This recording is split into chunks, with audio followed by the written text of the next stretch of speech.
I have been playing D&D for a while, and I have seen every single class be played as both the player and the DM. And over the years, I have noticed every little thing about all of you. So, prepare to be read like a book. This is what your favorite class says about you. I'm an inventor.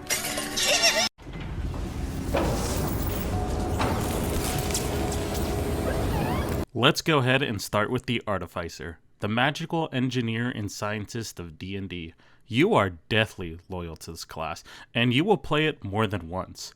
I can guarantee that when the Avengers came out, Iron Man is your favorite character, and there's a small part of you, however small, that wishes they can slap the name Stark on their inventions.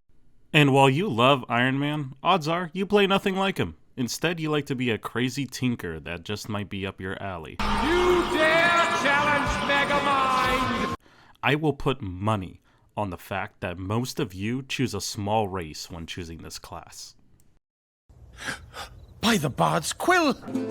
Toss a coin to your witcher, O Valley of Plenty. You like to make jokes, and that doesn't stop in D&D. You know your class is mentioned in 90% of quest gone wrong stories, and you take pride in that. You don't just expect chaos, you live for it. You also enter this endless battle between your tenacity to be the comic relief and the DM's obligation to give your character trauma. And boy, do we see that bounce back and forth. Raging warlike barbarian?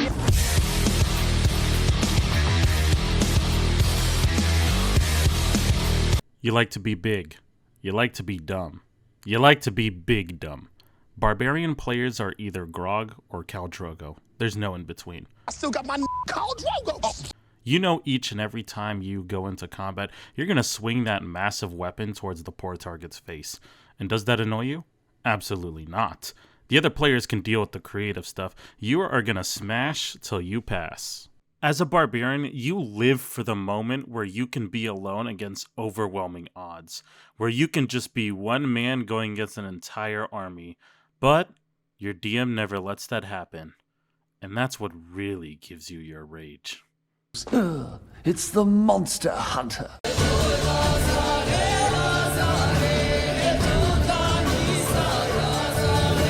You love The Witcher.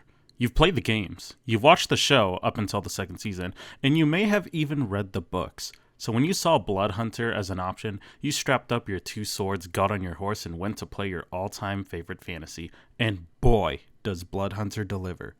Your absolute dream wish is to get that call about a monster hunting campaign, and until that happens, you bid your time, planning out your methods and grunting a lot.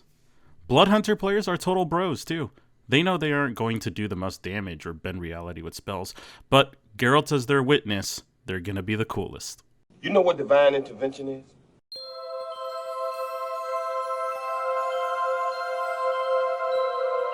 You either pick this class because you love deities, or you just wanted to humble your DM. Most people think that you're a goody two-shoes, but you are the least morally correct person in the game because there is nothing holy about what this class does to its victims. It's evil! In most cases, DMs spend more time planning around the cleric than they do the entire party stacked together. If you want to live in their mind rent-free, you choose a cleric. But as holy and caring as a cleric may be, there is nothing that turns them to the dark side more than someone asking them for a heal. And while you may smile and say sure, you know deep down that you can do more damage than all of them and solo this entire encounter. I'm a crouton, the half-orc druid.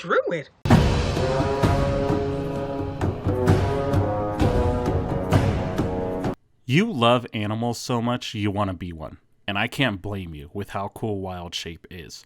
Ranging from critters to apex predators, you excel in making the DM put 1,000 restrictions just to make sure you can't wild shape the mechanic away.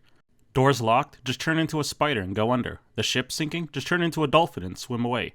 The DM despawns the entire mountain just to get at you. They forget that you're now level 8 and you just turn into a giant eagle and fly away. As much as you can cheese these environmental situations, that is not where you get your enjoyment, however. Because nothing makes you a druid more than forcing every animal, every plant to be voiced by your poor DM. You're a fighter?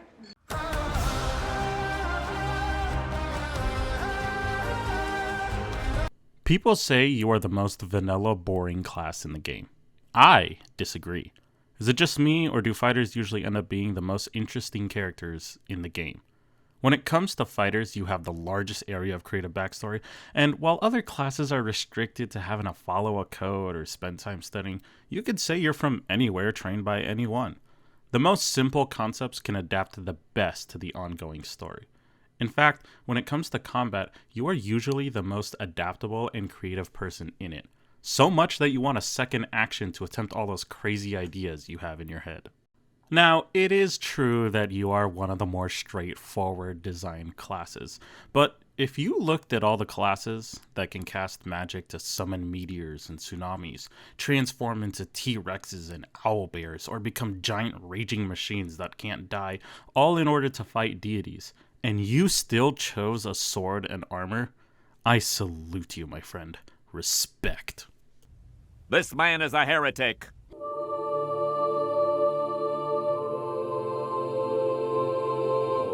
You remember when I said barbarians only have 2 modes?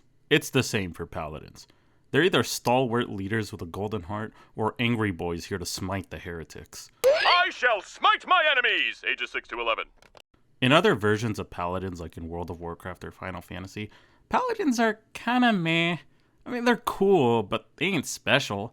But in D&D, ain't nothing more noticeable than applying the slap of God as a smite before you swing their death sentence at them. And if they have the audacity to stay alive after that, He shall smite them. you immediately send another smite to end their bloodline. So, you pretty much flip-flop between seeing anime protagonists and Giga Chads.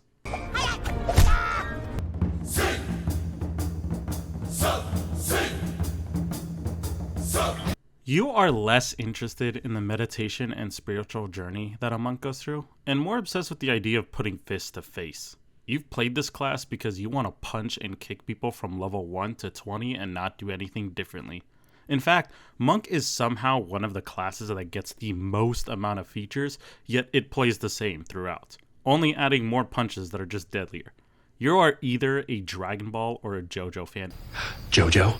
And you wish there was a subclass that gives you a stand.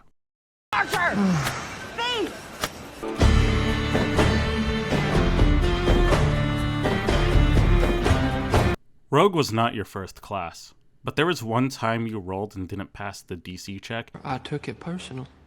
Nothing to say you like rolling more than a plus 15 modifier with a skill that always makes you roll at least 10 with your prime skills. The one thing that annoys you more than anything is that you know if the party played around your sneak attack and its damage, you would be unstoppable. But the Barbarian and the Fighter love to charge in before you can get those juicy crits. And even though D&D is a game with unlimited possibilities, I am willing to bet that your backstory involves someone crossing you or leaving you for dead. Fun, it's ranger humor.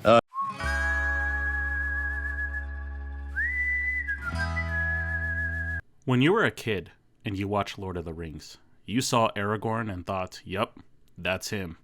You think nothing is more badass than being at the edge of civilization. An archer or a swordsman that lives in the wilderness knows how to hunt food, forge medicinal herbs, and be a lone wolf if needed. The only problem is, though, D&D doesn't think that same way. You are notably one of the more underwhelming classes, and while recent subclasses came out to fix some things, it's too little too late. Look, my heart is with you. I know how cool you guys can be, and I do my best to make you guys shine and feel awesome. But I swear, it's like you guys are allergic to cities. Anytime the party goes there, you're like a cat in water. I will commend you guys on one thing, though, however. You know your class doesn't feel good, but that's okay. You're in here for the story anyways. Combat isn't the big factor why you're here. You just want to make a cool character that goes on an adventure with cool people, and that makes you awesome. Nerd, nerd, nerd, nerd, nerd.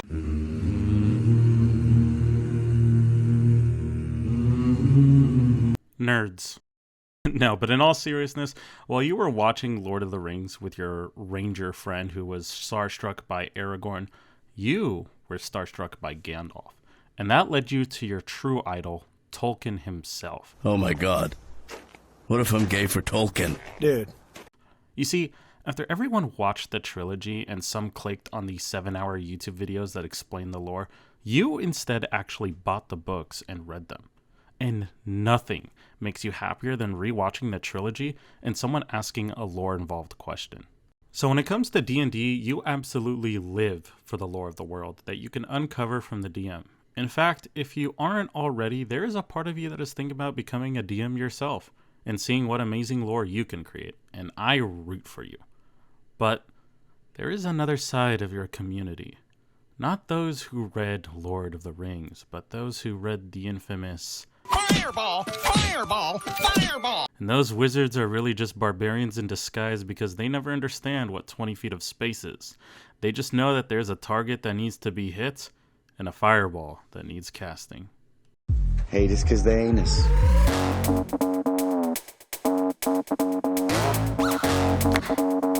That's right. Everyone had to go to efforts just to be at your level. But you are quite literally built different. Now, with your inheritance of magical power, you're either the most relaxed and party-loving mage or an absolute elitist about it. And both are fun to see when done right. But, you see, I know your secret. That's right.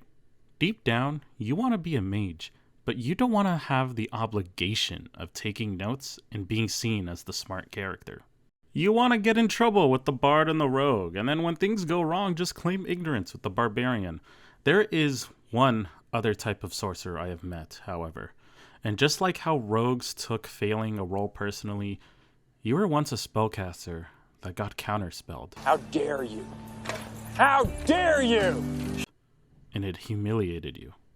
And you vowed, no, you swore, never again. It's called a contract.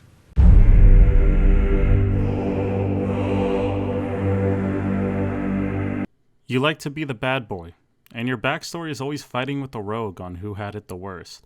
Warlock players fall into the largest spectrum out of any class. They can be chill, they can be party lovers, or they can be edgy. Now, if you ever wanted to play an evil character, everyone expects it to be a warlock, and that pisses you off. You spend more time arguing that a pact and an oath are the same thing than actually playing your class. Are we so different, you and I? What makes you more upset, however, is that you are one of the 3 prime magic users of fantasy, and yet, you don't even get Wish. Seems like your patron scammed you out of that one. Ouch. And that's it, folks. I know, you're feeling pretty vulnerable now that I know you so well. And if you have a different opinion, I would agree, but then we would both be wrong. And if you're a DM who has never played a class, don't think you're safe, buddy. Expect what your favorite race says about you soon enough. Oh god, there's so many of them!